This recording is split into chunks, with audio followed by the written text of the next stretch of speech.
जय माता के मित्रों, मैं पंडित विनय कुमार शर्मा आपका अपने चैनल पर सभी का स्वागत करता हूं। यह कंकड़ आकृति सूर्य ग्रहण 21 जून सन 2020 को प्रातः से दोपहर तक संपूर्ण भारत में खंडग्रास के रूप में ही दिखाई देगा। इस ग्रहण की कंकड़ आकृति केवल उत्तरी राजस्थान, उत्तरी हरियाणा तथा उत्तराखंड राज्य उत्तरी क्षेत्रों में से गुजरता हुआ दिखाई देगा। इसका परमग्रास 99.4 है, 100% रहेगा।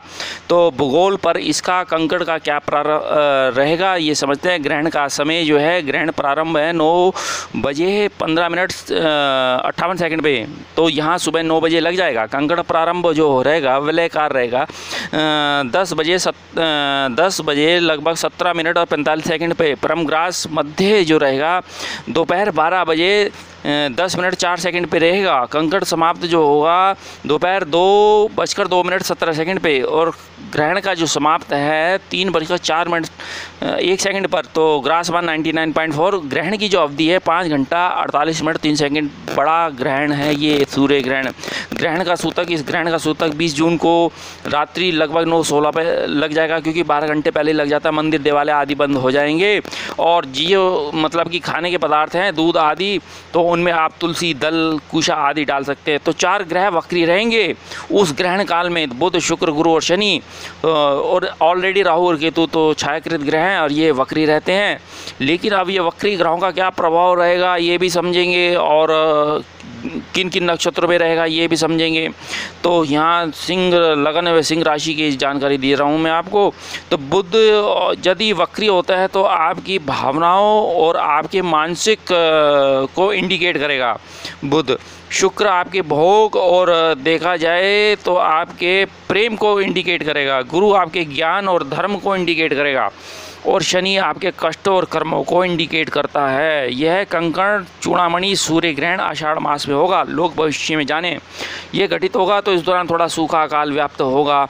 अफगानिस्तान है, कश्मीर है, चीन देश है, प्रदेश हैं, राजनीतिक तथा प्राकृतिक प्राकोप हानि आदि रहेंगे। यह ग्रहण 2 नक्षत्रों में हो रहा है, मृगशिरा तथा आद्रा नक्षत्र में घटित है। मृगशिरा का स्वामी मंगल है, आद्रा का राहु है। मंगल और राहु यहाँ समझना है, क्योंकि राहु ऑलरेडी मृगशिरा ही नक्षत्र में गोचर कर रहे हैं, और ये अंगारक दोष बन रहा है। भूकंप जन्य स्थिति, विस्फोटक स्थिति, झगड़े, युद्ध जन्य स्थिति, सुनामी, आपदा, बाढ़, ये स्थितियां रहेंगी इस दौरान। अब 2 योग पे घटित होगा, गंड तथा वृद्धि योग पर ये घटित होगा। ये योग मतलब कि योगियों, सन्यासियों, डॉक्टर, दक्षिण क्षेत्र में रहने वाले वासियों के लिए ये कष्टकारी समय रहेगा।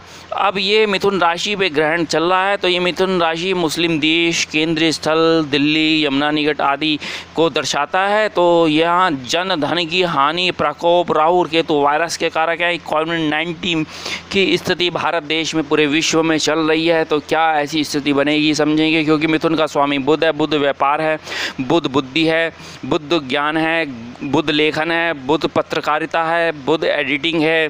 तो इस प्रकार से इन लोगों को हानि और लॉस होता हुआ दिख रहा है।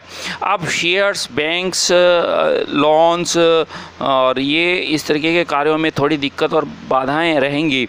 अब ये बुध जो है मिथुन राशि का भी स्वामी है, कन्या राशि का भी स्वामी है, तो दोनों राशियों को ये एक्टिव करेगा, एक्टिवेट कर देगा। तो ये एक्टिव करते ही बुध यदि देखा जाए तो आपके लाभ भाव में बैठा है। यहाँ ये बुध लाभ भाव में बैठा है, वक्री हो रखा है। धन की प्राप्ति मजबूत करेगा, धन देगा, लाभ देगा, मासिक वेतन आपका बहुत अच्छा करेगा। ये तो देखिए आपके लाभ भाव में ये गोचर है। सूर्य, बुध, राहु और चंद्रमा का ये जो ग्रहण दोष है यहाँ बैठा है प्राइम।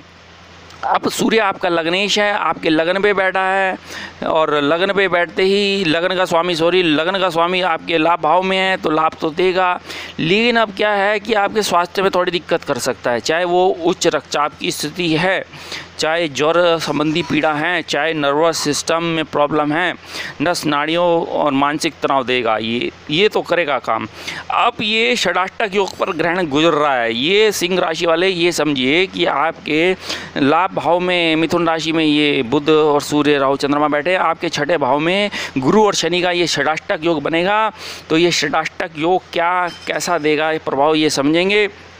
क्योंकि छठा भाव हमारे रोग, ऋण, कर्जा, शत्रु, वाद विवाद, एक्सीडेंट आदि या नौकरियों में कारक है। अब यही शनि आपके छठे भाव में गुरु के साथ बैठे हैं। गुरु आपका यहाँ पंचमेश है और यही पंचम भाव का स्वामी आपके रोग के स्थान पे बैठ गया। प्राय लीवर सिस्टम में प्रॉब्लम करेगा, आंतों की समस्याएं करेगा और टांगों में दर्द आदि कर सकता है। लेकिन यह है कि नौकरी में परिवर्तन होगा, नौकरी अच्छी मिलेगी, यश, सम्मान, कीर्ति, ऊंचा पद में आपको सफलताएँ मिलेंगी।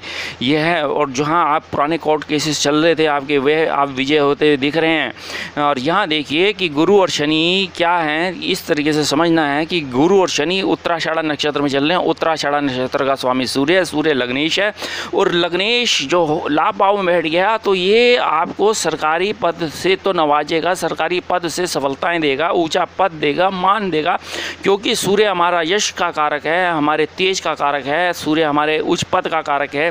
तो ये सूर्य लाभ तो देगा, धन की स्थिति मजबूत करेगा। अब मंगल आपका, यदि आप समझें कि आपके मीन राशि में अष्टम भाव में बैठे हैं और मंगल यदि देखा जाए तो आपके पूर्वा भाद्रपद पे चल रहे हैं। पूर्वा भाद्रपद का स्वामी गुरु है। गुरु आपका पंचमेश है और अष्टमेश है, प्राय आपके छठे भाव में बैठ गया। ये तो आपके शिक्षा में प्रॉब्लम करेगा, संतान सुख में प्रॉब्लम करेगा, संतान से विवाद कराएगा, जनता से विवाद करेगा, पब्लिक से विवाद कराएगा, शिक्षा में बाधा करेगा।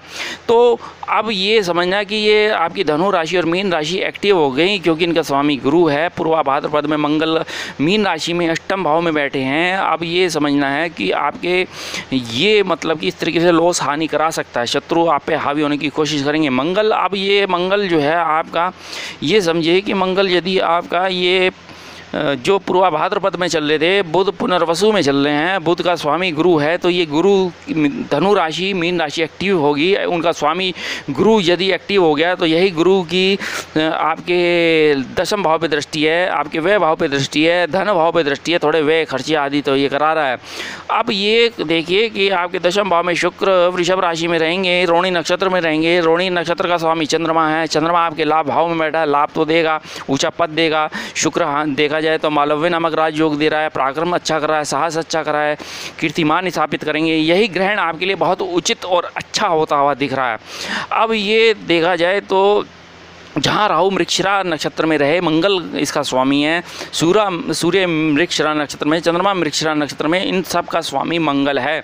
मंगल आपके चतुर्थ भाव का स्वामी, आपके भाग्य का स्वामी है। ये मकान, भूमि, वाहन सुख देगा, माता का सुख देगा, ससुराल पक्ष से लाभ होगा, थोड़ी पाइल्स आदि की समस्या रह सकती हैं, शेयर्स आदि में लाभ होगा, इलेक्ट्रॉनिक्स, इलेक्ट्रिकल या इक्विपमेंट्स हैं, या यदि आपका बिजनेस या व्यापार इस तरीके से समझिए मोबाइल से संबंधी है, चाहे आप इंजीनियर हैं, तो यदि आपको इससे लाभ होता दिख रहा है, भाग्य उदय होगा पूर्ण रूप से।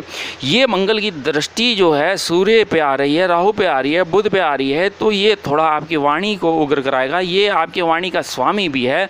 यदि जो एडिटिंग का काम करते हैं, चाहे वो न्यूज़ पत्रकारिता का काम करते हैं, सोच समझ के लेखन पे ध्यान दें, सोच समझ के बोलें, क्योंकि आपकी वाणी में के कारण आपको कोई ना कोई प्रॉब्लम्स आ सकती है।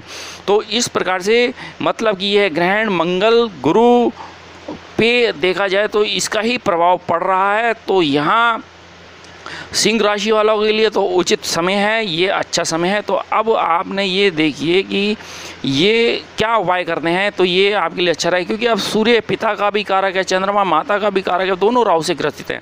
जब पृथ्वी और सूर्य के बीच में चंद्रमा आता है तो सूर्य ग्रहण लगता है और अमावस्या के दिन सूर्य ग्रहण लगता है।